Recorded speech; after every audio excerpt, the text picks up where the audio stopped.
आज हम आज़ादी दिवस मना रहे हैं, लेकिन यह आज़ादी हमें उपहार में नहीं मिली है। इसके लिए एक लंबी यात्रा करनी पड़ी है, आज़ादी की यात्रा। इस यात्रा में हजारों लाखों लोगों ने अपनी जान की कुर्बानी दी।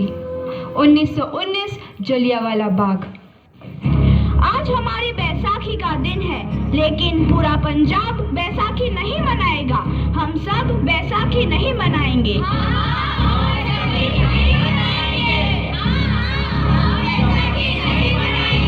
जब तक हम अंग्रेजों को भारत से बाहर नहीं निकाल देते, पूरा पंजाब बैसाखी नहीं मनाएगा। अच्छा, तो तुम सब हमारा विरोध करता है। भाग जाओ यहाँ से, इसका अंजाम बहुत ही बुरा होगा। हम नहीं जाएंगे, तुम लोग जाओगे। हमें नहीं, तुमको भारत से भागना होगा। Soldiers fire!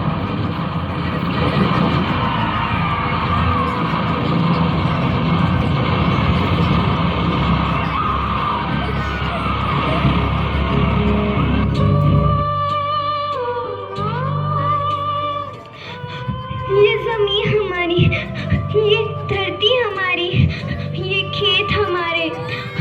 अभी थोड़ी देर पहले हमारी ये फसलें लहरा रही थी, पर इन अंग्रेजों ने हमारी फसलें बर्बाद कर दी। इन अंग्रेजों ने एक ही झटके में इन सब फसलों को काट दिया। अंग्रेजों, तुम्हारे इस अत्याचार से हम डरेंगे नहीं। इस अत्याचार का बदला लेकर रहेंगे। हम आजादी लेकर रहेंगे। जलियांवाला बाग हर हिंदुस्तानी की आंख नम कर गया।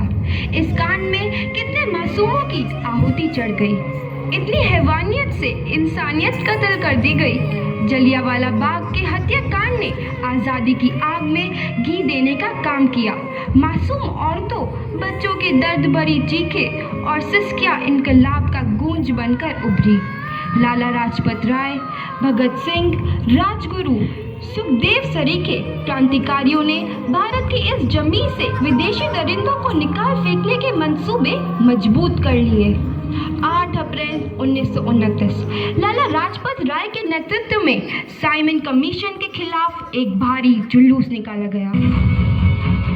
Simon commission, Simon commission, Simon commission, Simon commission, Simon commission, Simon commission, Simon commission, Simon commission, Simon commission.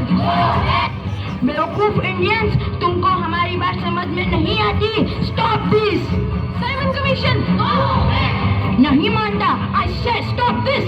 लाला जी, आप आगे बढ़ो, हम आपके साथ हैं। लाला जी, संघर्ष करो, हम आपके साथ हैं। लाला जी, संघर्ष करो, हम आपके साथ हैं। लाठी चार्ज करो।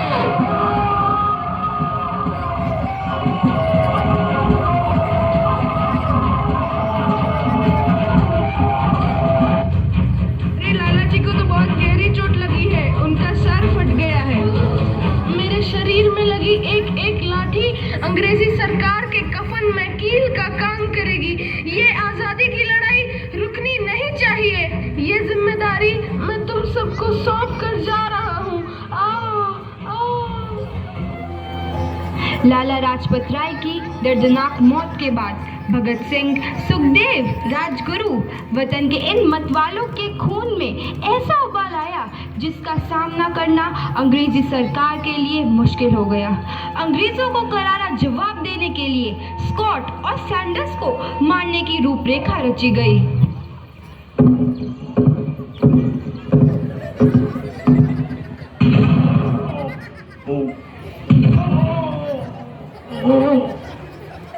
सैंडर्स मारा गया।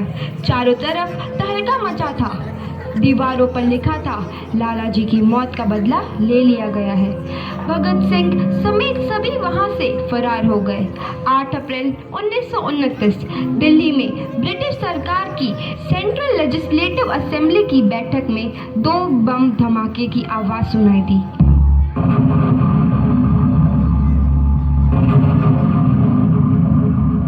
इन धमाकों ने अंग्रेजी हुकूमत को हिलाकर रख दिया। इस घटना को अंजाम देने वाले भगत सिंह, राजगुरु और सुखदेव ने अपने आप को अंग्रेजों के हवाले कर दिया। 1930 को अदालत ने अपना फैसला सुनाया। मुलजिम भगत सिंह, मुलजिम राजगुरु, मुलजिम सुखदेव को दफ़ा 121 और दफ़ा 302 के तहत ये अदालत तीनों को मुजरिम करार देती है और इस गुस्ताखी के लिए ये अदालत इन तीनों को सजाए मौत की सज़ा सुनाती है। सरफरोशी की तमन्ना अब हमारे दिल में है, देखना है जोर कितना बाजुए कातिल में है।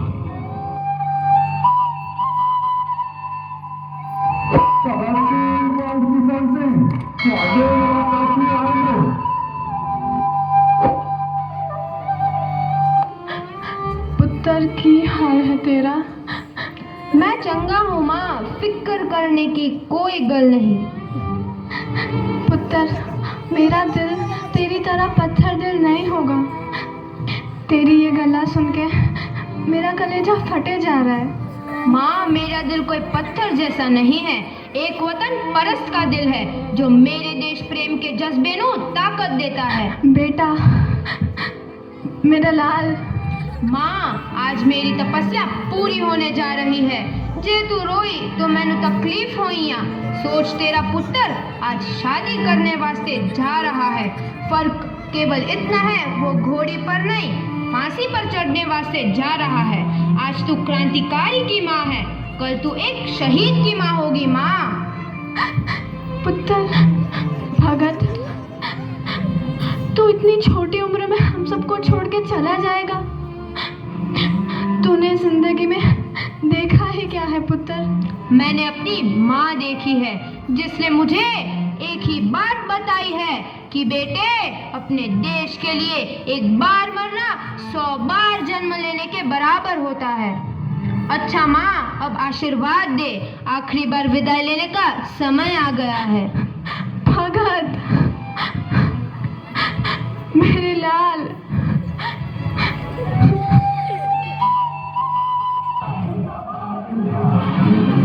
भगत सिंह, तुम्हारी कोई आखिरी ख्वाहिश? हमारे हाथ खोल दिए जाए। हम तीनों दोस्त एक दूसरे से गले मिलना चाहते हैं। उनके हाथ खोल दिए जाए।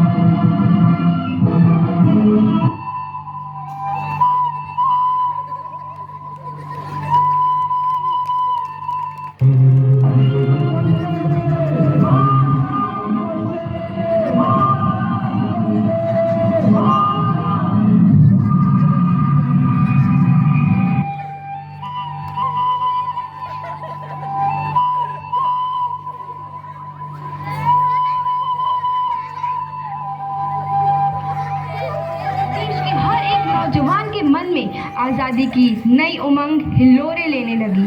अंग्रेजों भारत छोड़ो का नारा जोर पकड़ रहा था। सबने एक आज़ाद भारत का सपना देखना आरंभ कर दिया था।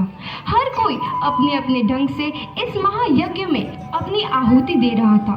सुभाष चंद्र बोस, रानी लक्ष्मीबाई, तात्या टोपे और मंगल पांडे जैसे शहीदों की कुर्बानी रंग लाई। 15 अगस्त 1947 को भारत आज़ाद हुआ।